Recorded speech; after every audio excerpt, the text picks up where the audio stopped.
सारी दुनिया है लॉकडाउन में, कोरोना है सबका रोना।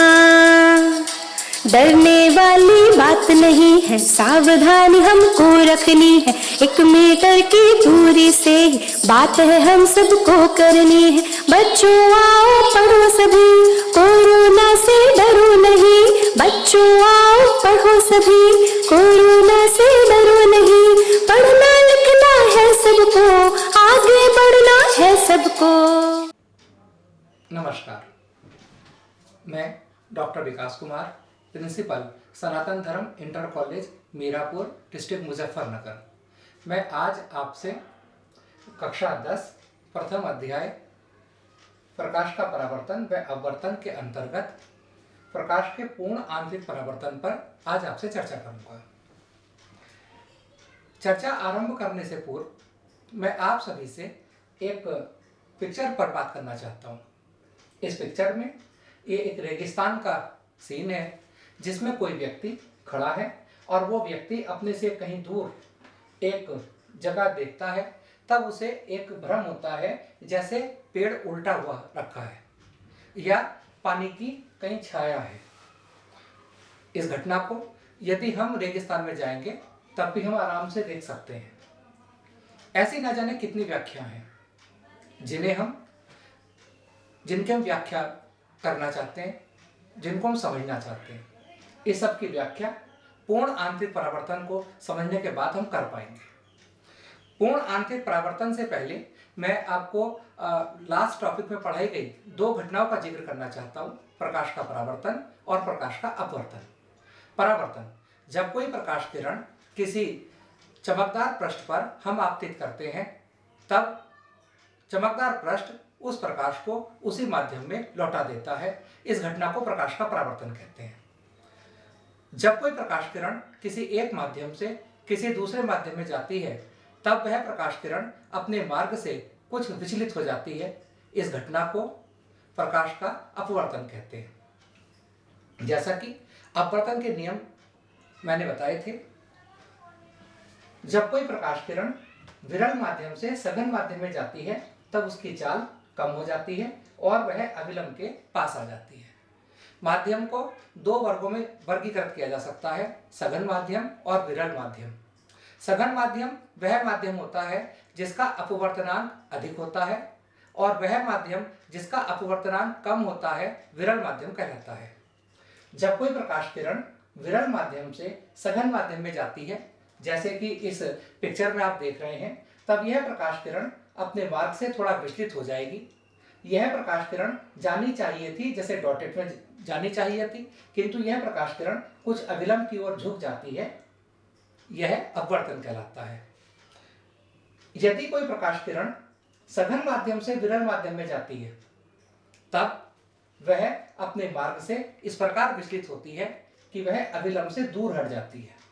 यह भी अपवर्तन है, क्योंकि जब कोई प्रकाश किरण सघन माध्यम से विरल माध्यम में जाती है तब उसकी चाल बढ़ जाती है और वह अविलंब से दूर हो जाती है। अपवर्तन, जब कोई प्रकाश किरण एक माध्यम से दूसरे माध्यम में जाती है तब वह प्रकाश किरण अपने मार्ग से थोड़ा विचलित हो जाती है। प्रकाश किरण क्यों विचलित होती है? इसका कारण होता है अपवर्तनांक, क्योंकि दोनों माध्यमों के अपवर्तनांक भिन्न भिन्न हैं। इस कारण प्रकाश किरण विचलित होती है। प्रकाश किरण का विचलित होना केवल माध्यम के अपवर्तनांक पर ही निर्भर नहीं करता है, वह आपतन कोण पर भी निर्भर करता है। यदि जैसे ये एक 2 माध्यम है, कांच और वायु, और एक समतल पृष्ठ है जो इन दोनों माध्यमों को, इनके बीच का पृष्ठ जो इन दोनों माध्यमों को एक दूसरे से सेपरेट कर रहा है। एक प्रकाश किरण पहले माध्यम में बिंदु A पर आपतित होती है और दूसरे माध्यम में जाने पर यह प्रकाश किरण आप देख रहे हैं, चूंकि सघन माध्यम से विरल माध्यम में आ रही है तब यह प्रकाश किरण अविलंब से दूर हट रही है। I आपतन कोण होता है, R अपवर्तन कोण होता है। अब हम आपतन कोण का मान बढ़ाते हैं। यदि हम आपतन कोण का मान बढ़ाएंगे तब अपवर्तन कोण का मान भी बढ़ता है। अब देखिए, मैंने थोड़ा सा आपतन कोण का मान बढ़ाया, अपवर्तन कोण का मान ज्यादा हो गया। आप पहली पिक्चर से कंपेयर कीजिए, आपतन कोण कम था, अपवर्तन कोण भी कम था, किंतु जैसे ही मैंने आपतन कोण का मान ज्यादा किया, अपवर्तन कोण का मान ज्यादा हो गया। यदि हम आपतन कोण का मान और ज्यादा कर दें, तब धीरे धीरे एक स्थिति ऐसी आती है कि प्रकाश किरण 90 डिग्री कोण पर अपवर्तित हो जाती है। ये एंगल 90 डिग्री है और वह विशेष आपतन कोण, जिस आपतन कोण पर अपवर्तित किरण 90 डिग्री कोण पर अपवर्तित होती है, क्रांतिक कोण कहलाता है। क्रांतिक कोण क्रिटिकल एंगल, क्रिटिकल एंगल का पहला लेटर सी है, इसे हम सी से डिनोट करते हैं, यह हम आईसी से भी व्यक्त कर सकते हैं। यदि हम आपतन कोण का मान और ज्यादा करें तब क्या होगा? अभी तक आपने देखा कि एक प्रकाश किरण सघन माध्यम से विरल माध्यम में आ रही है और मैं उसका आपतन कोण धीरे धीरे बढ़ा रहा हूं। तब आप देख रहे हैं कि अपवर्तन कोण का मान बढ़ने लगा और बढ़ते बढ़ते 90 डिग्री पर पहुंच गया। परंतु अब एक प्रश्न उठता है, इसके आगे क्या? अगर हम आपतन कोण का मान और ज्यादा कर दें तब क्या होगा? आप देखिए, जैसे ही आपतन कोण का मान क्रांतिक कोण से मैंने ज्यादा किया, वो प्रकाश किरण अपने ही माध्यम में वापस लौट गई। इस घटना को पूर्ण आंतरिक परावर्तन कहते हैं, जो कि मेरा आज का टॉपिक है।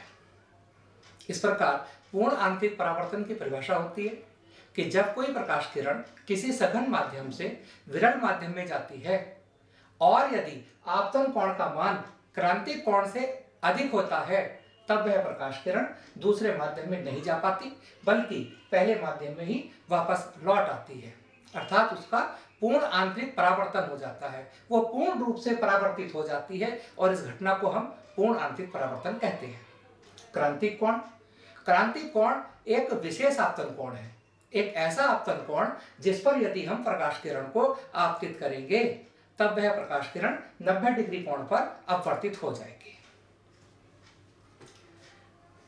अब यदि हम आपतन कोण का मान धीरे धीरे बढ़ाएं, अब का मतलब है कि जब कोई प्रकाश किरण सघन माध्यम से विरल माध्यम में आ रही है, तब हम आपतन कोण का मान धीरे धीरे बढ़ाएं, तब अपवर्तन कोण भी बढ़ता जाता है तथा धीरे धीरे एक स्थिति ऐसी आ जाती है कि अपवर्तन कोण का मान 90 डिग्री हो जाता है। उस विशेष आपतन कोण को जिस पर अपवर्तन कोण 90 डिग्री हो जाता है, क्रांतिक कोण कहा जाता है। क्रांतिक कोण सघन माध्यम में बना वह आपतन कोण है जिसके लिए विरल माध्यम में अपवर्तन कोण 90 डिग्री होता है। आपतन कोण का मान क्रांतिक कोण से अधिक होने पर प्रकाश विरल माध्यम में बिल्कुल नहीं जाता है, बल्कि संपूर्ण प्रकाश परावर्तित होकर सघन माध्यम में ही वापस लौट आता है। इस घटना को पूर्ण आंतरिक परावर्तन कहा जाता है। यह एक क्वेश्चन उत्पन्न होता है कि यह पूर्ण शब्द क्यों कहा गया, टोटल शब्द का यूज क्यों किया गया? क्योंकि पूर्ण आंतरिक परावर्तन में प्रकाश सघन माध्यम से विरल माध्यम में जाता ही नहीं है, संपूर्ण प्रकाश अपने पहले माध्यम में ही वापस लौट आता है। इस कारण यहां पर हमने पूर्ण शब्द का प्रयोग किया। पूर्ण आंतरिक परावर्तन के लिए निम्न 2 शर्तें पूरी होनी चाहिए।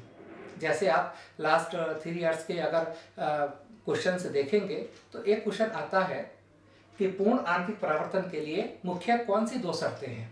तो पूर्ण आंतरिक परावर्तन के लिए एक शर्त यह है कि प्रकाश सघन माध्यम से विरल माध्यम में जाना चाहिए, क्योंकि सघन माध्यम से विरल माध्यम में जब प्रकाश जाएगा तभी तो प्रकाश किरण अविलंब से दूर हटेगी, तभी तो कोण बढ़ते बढ़ते 90 डिग्री होगा और 90 डिग्री से ऊपर निकल जाएगा। अगर प्रकाश किरण विरल से सघन में जाएगी तब तो प्रकाश किरण अविलंब की ओर झुकेगी। तो पहली शर्त है कि प्रकाश किरण हमेशा सघन माध्यम से विरल माध्यम में जानी चाहिए, और दूसरी शर्त है आपतन कोण का मान क्रांतिक कोण से अधिक होना चाहिए। माध्यम का अपवर्तनांक लाल प्रकाश के लिए सबसे कम होता है और बैंगनी प्रकाश के लिए सबसे अधिक होता है। अपवर्तनांक और क्रांतिक कोण में एक संबंध होता है, sin c = 1/n। क्रांतिक कोण का मान लाल प्रकाश के लिए सबसे अधिक होगा क्योंकि ये एक दूसरे के उल्टे हैं। क्योंकि लाल प्रकाश के लिए अपवर्त रंग सबसे कम होता है, तब क्रांतिक कोण सबसे अधिक होगा, और बैंगनी प्रकाश के लिए क्रांतिक कोण सबसे कम होता है।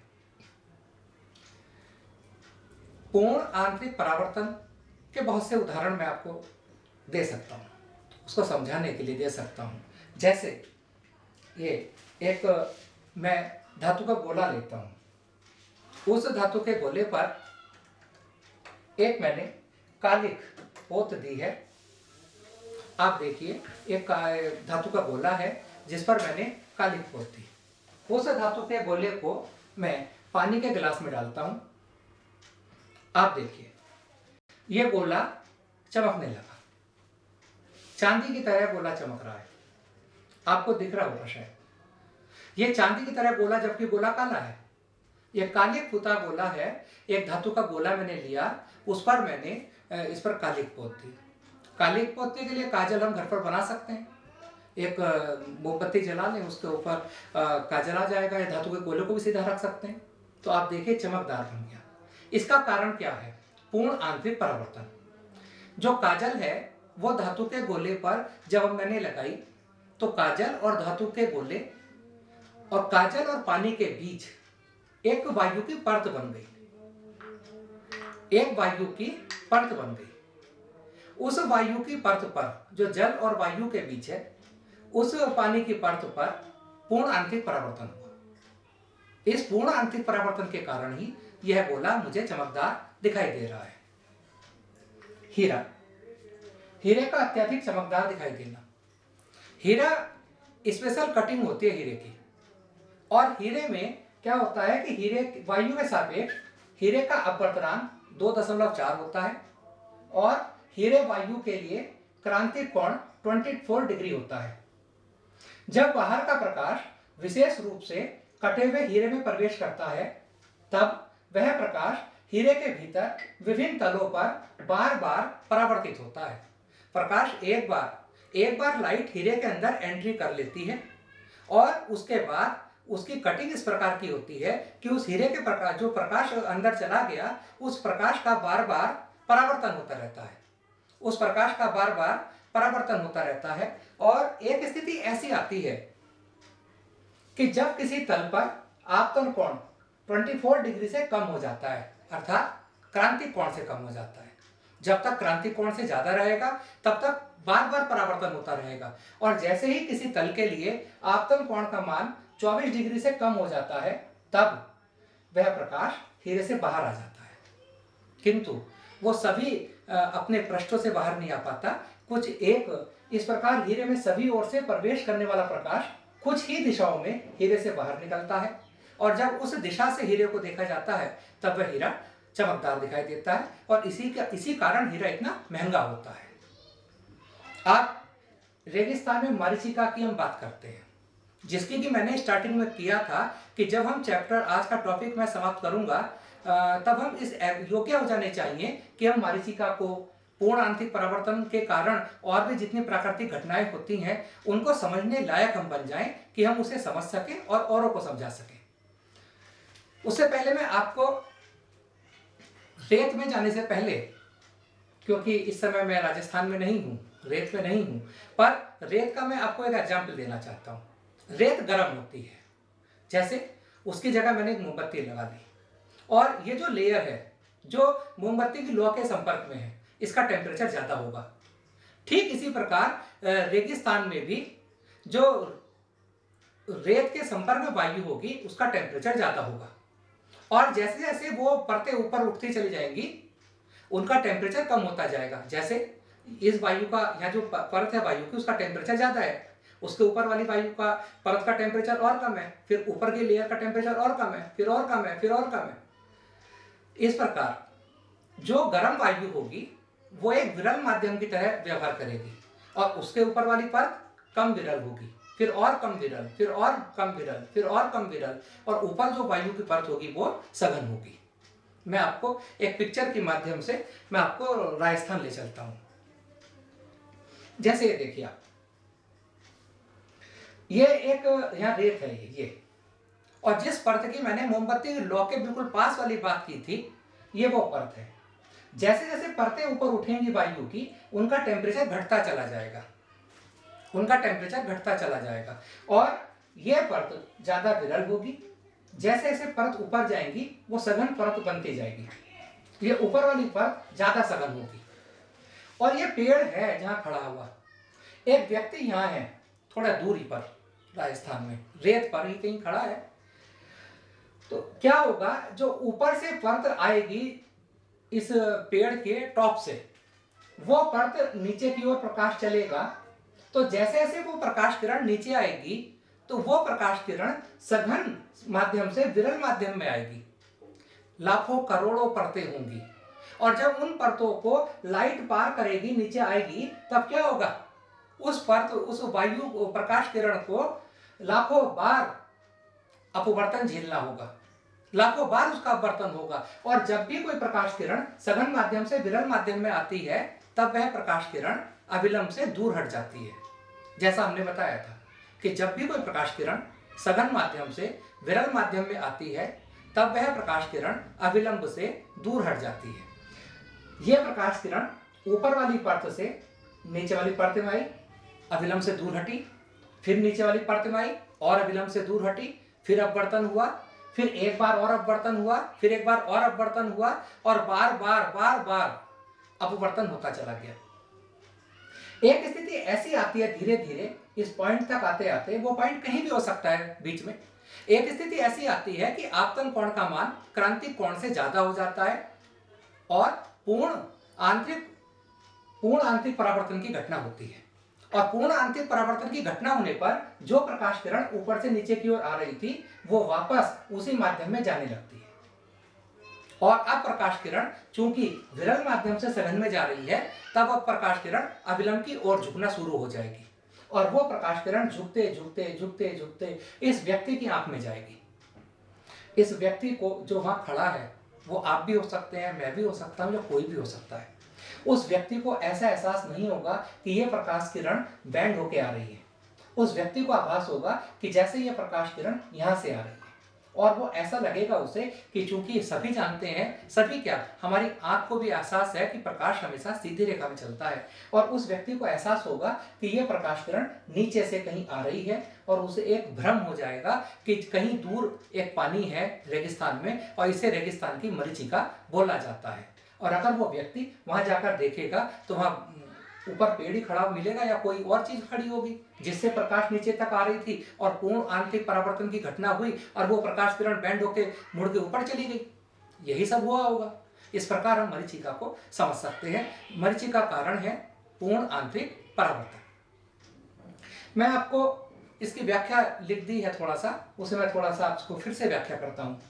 प्रत्येक परत पर अपवर्तित किरण अविलंब से दूर होती जाती है, और परत दर परत परस्पर आपतन कोण बढ़ता चला जाता है।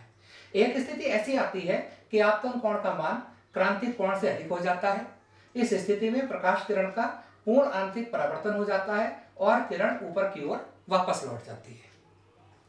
ऊपर की परतें सघन होती हैं और इसी कारण प्रकाश किरणें अविलंब की ओर झुकती चली जाती हैं। जब यह किरण यात्री की आंख में प्रवेश करती है, तब ऐसा प्रतीत होता है कि ये किरणें पृथ्वी के नीचे से आ रही हैं और वृक्ष का उल्टा प्रतिबिंब दिखाई देता है और हमें पानी का भ्रम हो जाता है। इसी को मरीचिका कहते हैं।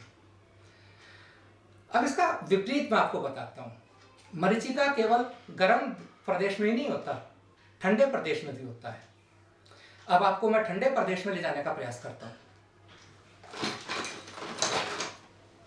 ये समुद्र के तल के पास में चला गया। आप देख रहे हैं कि बर्फ है और बर्फ से लेयर उठ रही है। अब क्या होगा यहाँ, पहले मैंने मोमबत्ती से वायु गर्म की, अब मैंने बर्फ से वायु ठंडी कर दी। तो इस बर्फ के या समुद्र के पानी के या जहाँ ठंडा प्रदेश है वहां पर क्या होगा, ये इस बर्फ के जो कांटेक्ट में लेयर होगी वो लेयर ठंडी होगी, और जैसे जैसे ये लेयर ऊपर जाएंगी क्या होगा, उनका टेम्परेचर धीरे धीरे कम होगा।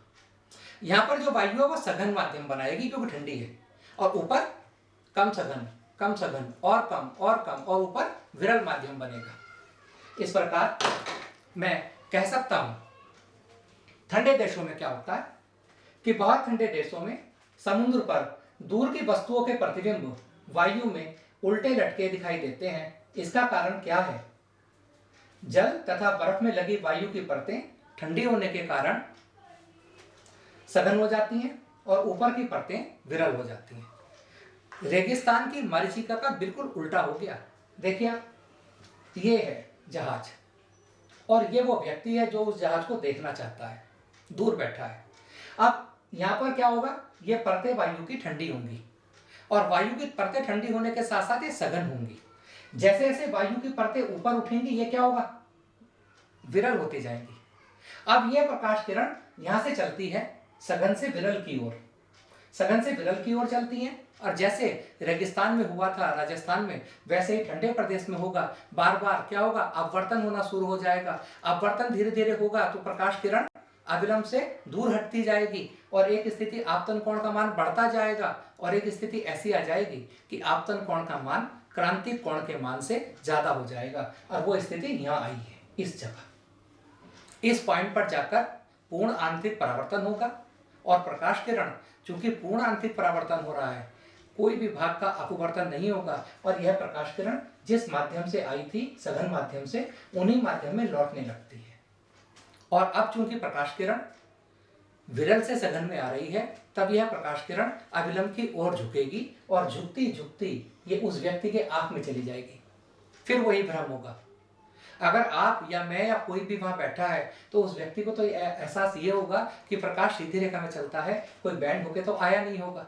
अब वो प्रकाश किरण अगर वो देखेगा तो उसे भ्रम होगा जैसे ये जहाज वायु में है, ऊपर वायुमंडल में रखा है, ये भी भ्रम होगा। इसे ठंडे प्रदेश की हम मरीचिका का नाम देंगे।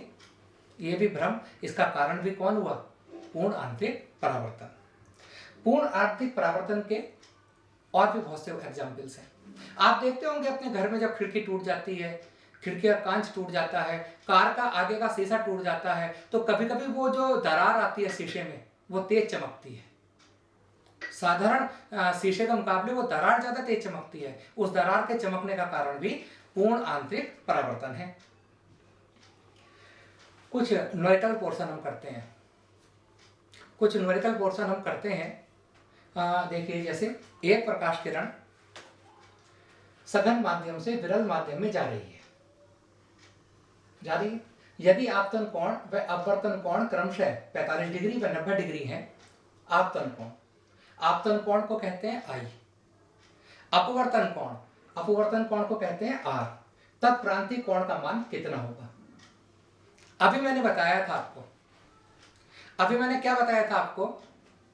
अभी मैंने बताया था कि एक विशेष आपतन कोण होता है। कितना विशेष आपतन कोण होगा? जिस कोण पर अपवर्तन कोण का मान 90 डिग्री हो जाता है।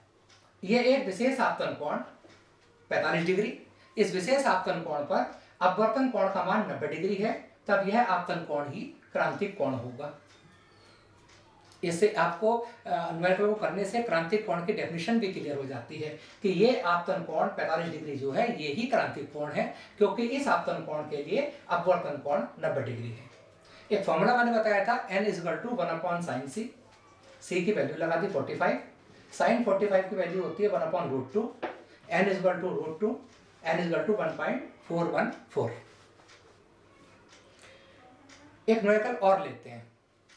वायु के सापेक्ष कांच का अपवर्तनांक 3/2 है।